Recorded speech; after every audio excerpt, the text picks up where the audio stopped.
The Seattle Underground was founded absolutely unintentionally. It speaks to Seattle's past, some of it good, some of it just a little bit racy. I'm intrigued, aren't you? Welcome to Seattle's Underground Tour.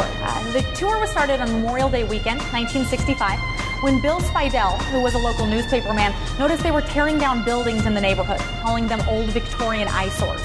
He wanted to preserve our history.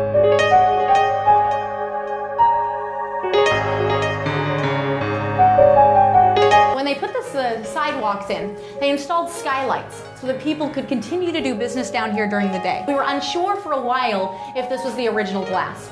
The reason is that one of our old guides from the 60s used to tell a story about young men gathering down here, working ladies standing up there, prices of their services on the bottoms of their shoes, waiting for the business up top. Interesting. And she would refer to this as them selling their souls. Was the joke. So the first toilets that came to Seattle were distributed by a man from Chelsea, England named Thomas A. Crapper. Invented what he called Thomas A. Crapper's wonderful valveless waterways preventive device.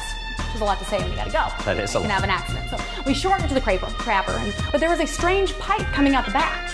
So you looked at the instructions, it says, attach pipe to city sewer system. Right? They looked in the box for a city sewer system. They didn't have one. In the 1880s, Seattle decided to take a census, an occupation survey.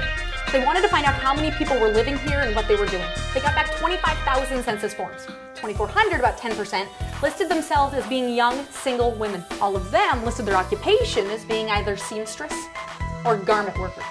So we thought this was a bit fishy. I decided to have an investigation into it.